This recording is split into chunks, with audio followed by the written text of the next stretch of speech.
रेगिस्तान का वह हिस्सा ऐसा था जैसे धरती ने प्यास से अपना सब्र खो दिया हो। दिन भर सूरज अंगारों की तरह बरसता और शाम ढले थककर रेत की लहरों में डूब जाता। उसी वीराने के बीच एक मामूली सी बस्ती थी, वादी ए हस्सी, इतनी गुमनाम कि सौदागरों की नक्शों में इसका जिक्र नहीं मिलता। ऊंटों के काफिले यहां रुकते भी तो बस मश्क भरने के लिए। इस गांव के लोग बड़े सादे थे, थोड़ा पानी, रूखी रोटी और सब्र, बस इन्हीं तीन चीजों से जिंदगी का चूल्हा जलता था। कोई जमीन जोतता, कोई बकरियां चराता और हर सुबह को अल्लाह की तरफ से आई हुई अमानत समझकर कबूल कर लेता। लेकिन इन सब के बीच एक शख्स था जो गरीबी में भी अमीरी की मिसाल था, अली बिन रबाह।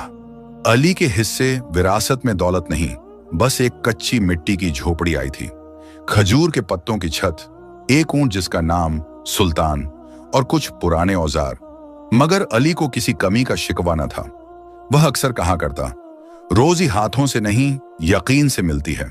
हर सुबह फज्र से पहले उसकी आंख खुल जाती, वुजू करता, नमाज पढ़ता और अपने दिल का बोझ उतारता और फिर रेगिस्तान की तरफ निकल पड़ता, काम की तलाश में, दुआओं के सहारे। चलते चलते वह बद्दाहता, या रब, ऐसी रोजी देना जो इज्जत से मिले, किसी के सामने झुकना न पड़े। उसकी बीवी फातिमा सब्र की मिसाल थी, लेकिन आखिर वह भी इंसान थी। कभी कभी भूख उसके सब्र में दरार डाल देती और आंखें बगावत कर बैठती। उनकी बेटी 6 साल की कुसुम पत्थरों को गुड़िया बनाकर खेलती थी। जब वह हंसती तो अली को लगता मानो इस सूखे रेगिस्तान में कहीं ना कहीं अब भी जिंदगी हसीन है। फिर वह दिन आए जब आसमान ने जैसे मुंह फेर लिया, अकाल ने गांव को जकड़ लिया। कुएं सिकुड़ते सिकुड़ते खाली गड्ढे बन गए। पानी अब सोने से नहीं, सांस से ज्यादा कीमती हो चुका था। लोग घंटों लाइन में खड़े रहते। एक सुबह जब अली की बारी आई तो नीचे सिर्फ गीली मिट्टी झांक रही थी। उसने ऊपर देखा, आंखें नम थीं। या अल्लाह, मुझे ऐश नहीं चाहिए, बस मेरे बच्चों के हिस्से की जिंदगी बचाए रखना। खाली मश्क लेकर वह घर लौटा। फातिमा ने कुछ नहीं पूछा। तभी कुसुम पास आई और मासूमियत से बोली, अब्बा, क्या अल्लाह को भी प्यास लगती है? इतने दिन हो गए, बारिश क्यों नहीं होती? ये बात अली के दिल में गहराई तक उतर गई। उसने बेटी को सीने से लगाया। नहीं बेटा, वह मुस्कुराने की कोशिश करते हुए बोला, अल्लाह प्यासा नहीं होता, वो हमें परखता है कि मुश्किल में भी हमारे दिल सूखे न पड़े। उस रात वह झोपड़ी के बाहर बैठा तारों को देखता रहा, जैसे हर सितारा उससे कुछ कह रहा हो। तभी उसने फैसला कर लिया, सुबह होते ही वह रेगिस्तान के भीतर जाएगा। कहीं ना कहीं कोई भूला बिसरा कुआं जरूर होगा। भोर में उसने मश्क कंधे पर डाली और फातिमा से कहा, दुआ करना, मैं पानी लेकर लौटूंगा, चाहे वक्त ज्यादा क्यों ना लग जाए। जैसे जैसे वह आगे बढ़ा, गांव की आवाजें पीछे छूटती गईं। अब सिर्फ रेत थी, हवा थी और सूरज, जो हर कदम के साथ और बेरहम होता जा रहा था। घंटे गुजर गए। प्यास ने जुबान चिपका दी। हर टीले पर उसे साया दिखाई देता, पेड़, कुआं, दीवार, मगर पास जाते ही सब धोखा निकलता। आखिर वह एक चट्टान की ओट में बैठ गया। मश्क खोली, बस थोड़ा सा पानी बचा था। वह बुदबुदाया, अगर पी लिया तो बेटी के हिस्से का क्या होगा, और अगर न पिया तो क्या मैं वापस पहुंच भी पाऊंगा? उसने मश्क बांध दी, ऊपर देखा। या रब, कोई राह दिखा? उसी पल ढलती धूप के बीच एक अजीब सी कराह सुनाई दी, न पूरी इंसानी न पूरी जानवरों जैसी। अली चौकन्ना हो गया। दिल जोर जोर से धड़कने लगा। डर, थकान और प्यास तीनों एक साथ जाग उठे। रेत पर बड़े बड़े पंजों के निशान थे जो एक ऊंचे टीले की ओर जाते थे। पल भर को उसका दिल पीछे लौट जाने को बोला। यह इलाका खतरनाक है, उसने खुद को समझाया। लेकिन तभी वही आवाज फिर गूंजी। अली ने लाठी मजबूती से थाम ली। उसे नहीं पता था कि जिस रास्ते से वह डर के मारे मुड़ना चाहता है, वही रास्ता उसकी किस्मत का सबसे बड़ा मोड़ बनने वाला है। अली ने लाठी को और कसकर थाम लिया। दिल तेज धड़क रहा था, मगर कदम फिर भी आगे बढ़ते चले गए। जब वह टीले के ऊपर पहुंचा तो सामने का मंजर देखकर उसकी सांस जैसे थम गई। वहां एक शेर पड़ा था, लेकिन यह कोई दहाड़ता हमला करने को तैयार नहीं था। यह रेगिस्तान का हारा हुआ बादशाह था, प्यास से टूटा, थकान से बेबस। अली के कदम पीछे हटने लगे। या अल्लाह, उसके होंठ कांप गए। एक पल में सैकड़ों ख्याल मन में उमड़ पड़े। आगे बढ़ा तो जान जा सकती है, पीछे लौटा तो यह जानवर यहीं दम तोड़ देगा।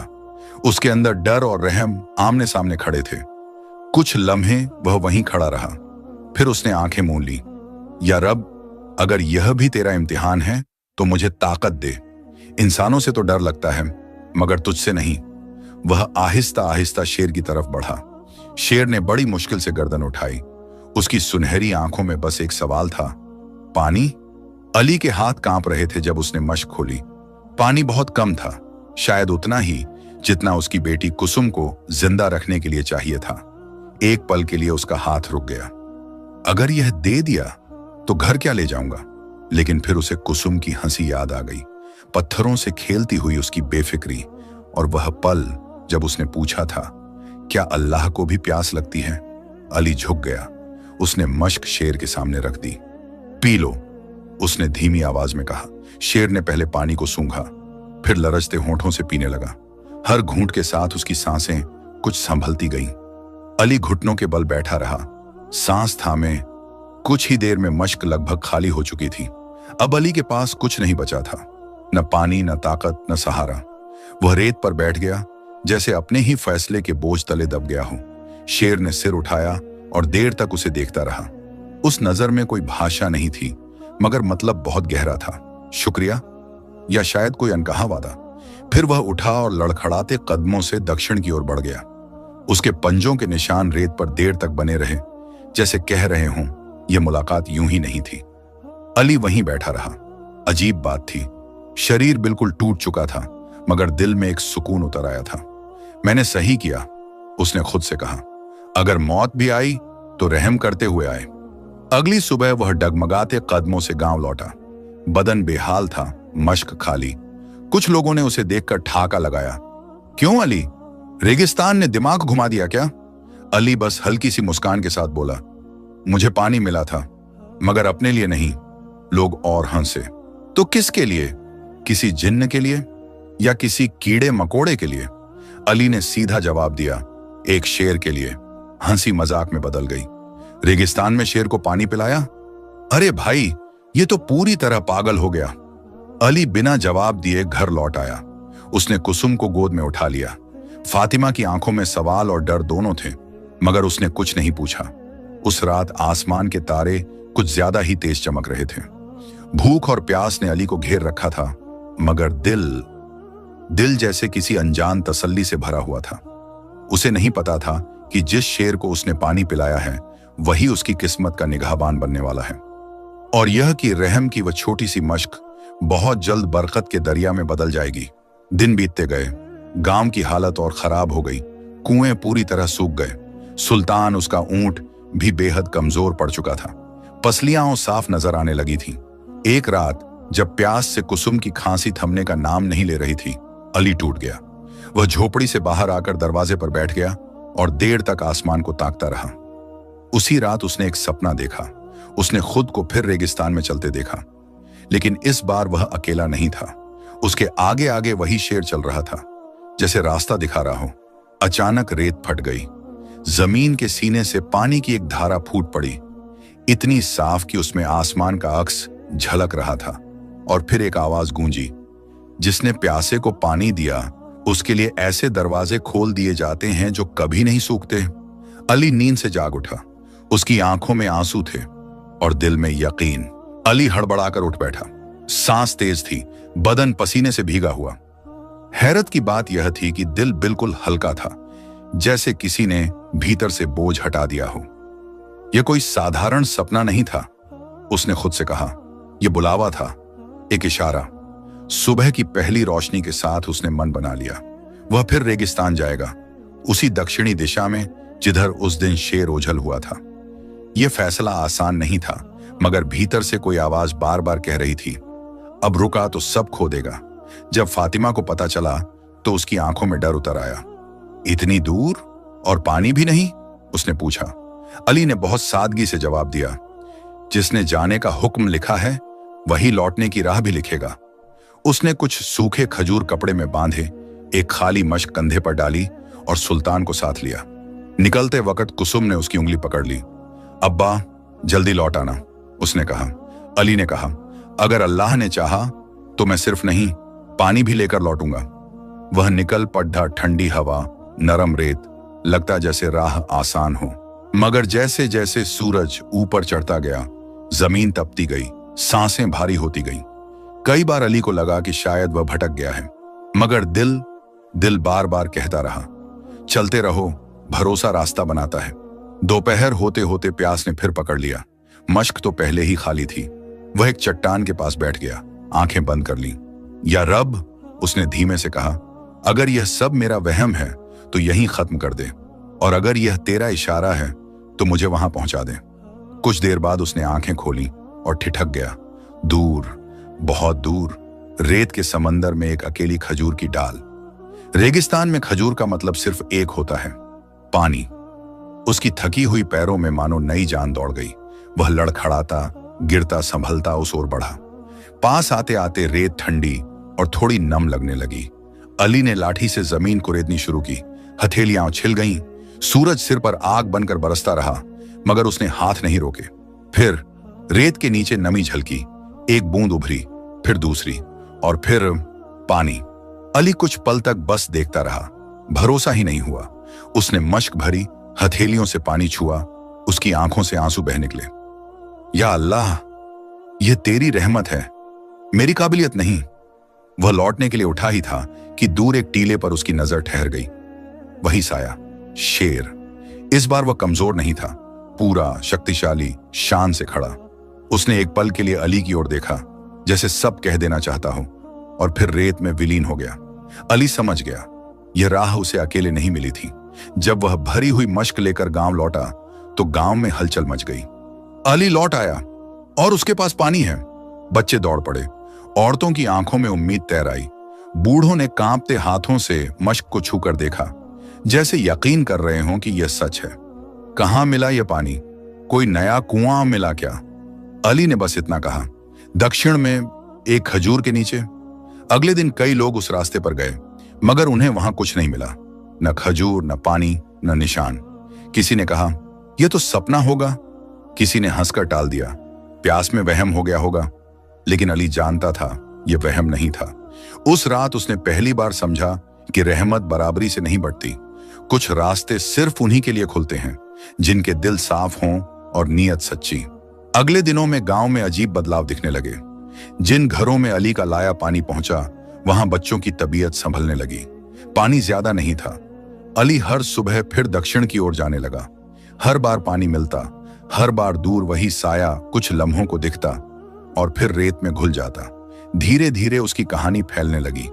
कुछ लोग उसे अजूबा कहते थे, कुछ उसे अल्लाह का चुना हुआ मानने लगे, और कुछ अब भी यकीन करने से डरते थे। मगर अली जानता था, जब इंसान रहम चुनता है तो रास्ते खुद उसे चुन लेते हैं। कुछ लोग चुपचाप सब देख रहे थे, और कुछ के भीतर ईर्ष्या धीरे धीरे झर बनकर फैलने लगी थी। उनमें सबसे आगे था अकरम बिन हाजिक, गांव का सबसे बड़ा व्यापारी। वही अकरम जो कभी अली को गरीबी का ताना देकर सबके सामने नीचा दिखाया करता था। अब जब उसने सुना कि अली के पास पानी है, लोग उसे इज्जत से देखने लगे हैं और उसका नाम दुआओं में लिया जा रहा है, तो उसका दिल जल उठा। जिसके पास कभी ढंग की रोटी नहीं थी, वह बड़बड़ाया, वह आज रहमत बांट रहा है। एक रात बेचैनी ने उसे चैन से बैठने नहीं दिया। वह अपने 2 आदमियों के साथ अली की झोपड़ी के इर्द गिर्द चक्कर लगाने लगा। उसे पानी से ज्यादा उस रहस्य की तलाश थी, आखिर अली के साथ ऐसा क्या हो गया। जब वे झोपड़ी के पास पहुंचे, अचानक एक दहाड़ ने रात की खामोशी चीर दी। अंधेरे से एक विशाल साया उभरा। वह शेर था। उसकी आंखें जलते अंगारों जैसी थीं। वह न दौड़ा न गुर्राया, बस वहीं खड़ा रहा। लेकिन उसकी मौजूदगी ही काफी थी यह समझाने के लिए कि आगे बढ़ना मौत को बुलाना है। अकरम के आदमी चीखते हुए भाग खड़े हुए। अकरम खुद घुटनों के बल रेत में गिर पड़ा, बदन कांप रहा था। सुबह होते होते पूरा गांव फुसफुसाहटों से भर गया। अली के घर की रखवाली शेर करता है। कुछ लोग डर गए, कुछ बोले ये जादू है, और कुछ ने सिर झुकाकर कहा यह ऊपर वाले की निशानी है। अली ने किसी को कुछ समझाने की कोशिश नहीं की। वह जानता था, सच्चाई को साबित करने के लिए शोर नहीं, सब्र चाहिए। कुछ दिन बाद गांव के बुजुर्ग शेख अतिया ने उसे बुलाया।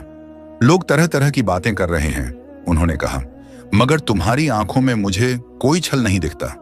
अली ने शेर, पानी और अपने सपने की पूरी कहानी सुना दी। शेख देर तक खामोश रहे, फिर बोले, बेटा, जब अल्लाह किसी को देता है तो उसके साथ जिम्मेदारी भी भेजता है। पानी तुम्हारी रहमत है और शेर तुम्हारी अमानत। उस रात अली देर तक सो नहीं पाया। उसे समझ आ गया था कि अब उसकी जिंदगी सिर्फ उसकी नहीं रही, और कहीं दूर रेत में रेगिस्तान का राजा चुपचाप उसकी निगरानी कर रहा था। शेर की दहाड़ के बाद गांव का मिजाज बदल गया। जो लोग कल तक अली को मामूली समझते थे, अब उसके सामने धीरे बोलते। बच्चे उसके पास आने से पहले रुकते और औरतें उसके लाए पानी को दुआ समझकर पीती। लेकिन अली के दिल में खुशी नहीं थी, उलझन थी। अगर लोग मुझसे डरने लगे, वह सोचता, तो यह नेकी नहीं रह जाएगी। एक दिन उसने गांव के बुजुर्गों को इकट्ठा किया और साफ कहा, यह पानी सिर्फ मेरे घर तक सीमित नहीं रहेगा। हम सब मिलकर गांव के किनारे एक कुआं बनाएंगे, ऐसा कुआं जिससे हर कोई बेझिझक पानी ले सके। लोग हैरान रह गए, इतना बड़ा काम कैसे होगा? अली मुस्कुराया, जब नीयत साफ हो तो रास्ते खुद निकल आते हैं। अगले दिन से खुदाई शुरू हो गई। कोई फावड़ा लेकर आया, कोई टोकरियों में मिट्टी ढोने लगा। अली सबसे आगे था। उसके हाथों में छाले पड़ गए, पीठ दुखने लगी, लेकिन उसने एक पल भी आराम नहीं किया। 4 दिन बीते। 5वें दिन फावड़ा गीली मिट्टी से टकराया। थोड़ी ही देर में ठंडा साफ पानी बाहर आने लगा। औरतों की आंखों से आंसू बह निकले। बुजुर्गों ने हाथ उठाकर दुआ की। बच्चे उछलने लगे। उस कुएं का नाम रखा गया, रहमत का कुआं। लेकिन जहां भलाई होती है, वहां लालच भी सिर उठाता है। अकरम यह सब देखकर भीतर ही भीतर जलने लगा। अगर सबको मुफ्त पानी मिलेगा, उसने सोचा, तो मेरी पानी की दुकानें कौन चलाएगा? एक रात वह फिर अपने 2 आदमियों के साथ कुएं की ओर बढ़ा। हाथों में लोहे की छड़ें थीं। इरादा साफ था, कुएं को नुकसान पहुंचाना। जैसे ही अकरम ने छड़ उठाई, रेत कांपने लगी। अंधेरे से वह शेर निकल आया। इस बार उसने दहाड़ नहीं लगाई। वह कुएं के सामने आकर खड़ा हो गया। अकरम के दोनों आदमी जान बचाकर भाग गए। अकरम वहीं गिर पड़ा। शेर उसकी ओर झुका। उसकी आंखों में गुस्सा नहीं था, बस साफ चेतावनी। कुछ पल बाद शेर पीछे हटा और रेत में समा गया। सुबह गांव वालों ने अकरम को कुएं के पास बेसुध पाया। चेहरा पीला था, आंखों में डर बैठा हुआ। वह रोता हुआ अली के पास पहुंचा। मुझसे बहुत बड़ा गुनाह हो गया, उसने कहा, मुझे माफ कर दो। अली ने उसे सहारा देकर उठाया और शांत स्वर में बोला, जो अपनी गलती मान ले वही इंसान कहलाता है।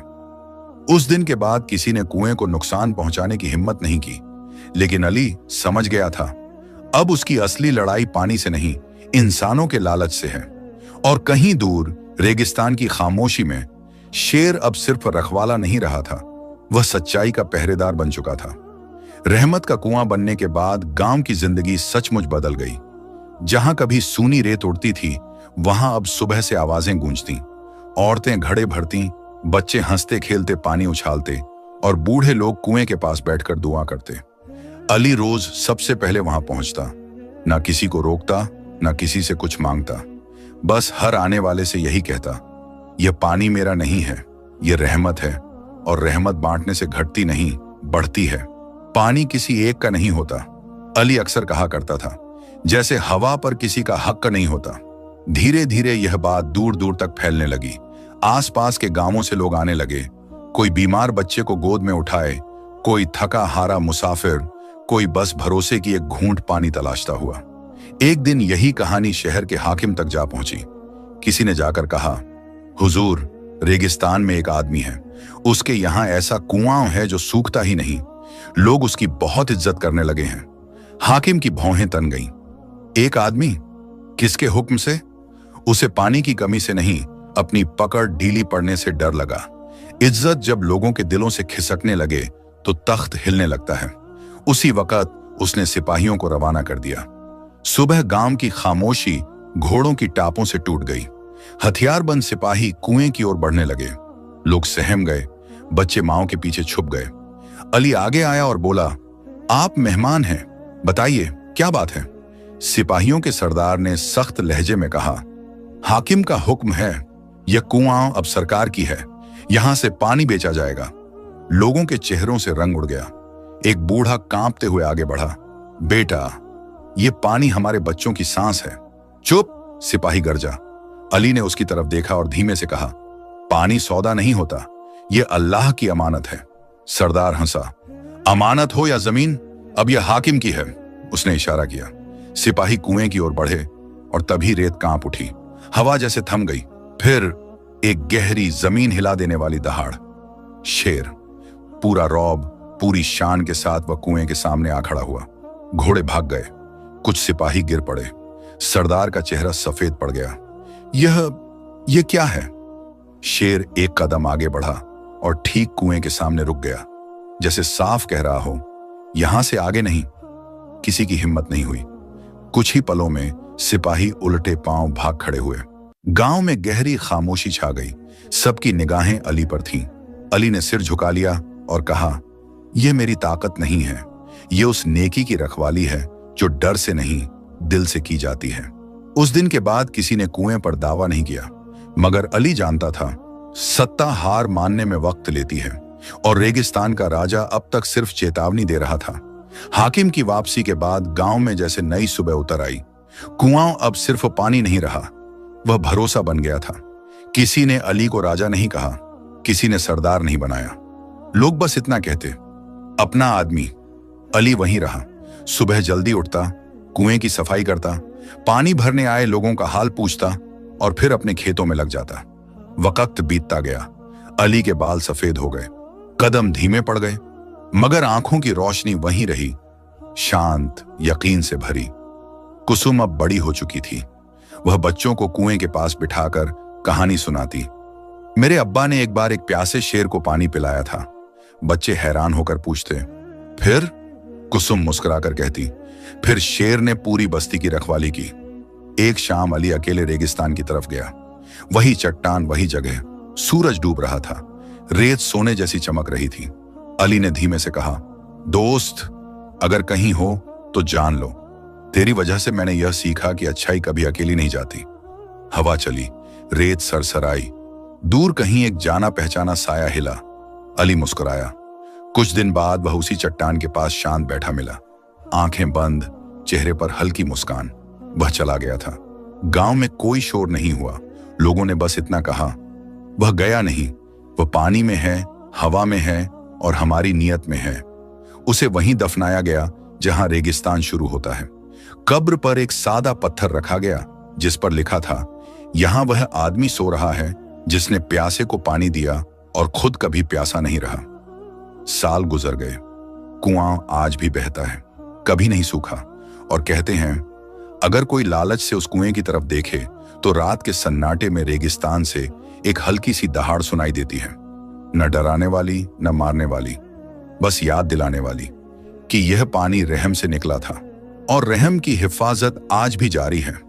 कहानी का संदेश, अच्छाई छोटी लग सकती है मगर उसका असर दूर तक जाता है, और जो प्यासे को पानी देता है उसकी जिंदगी खुद एक दरिया बन जाती है।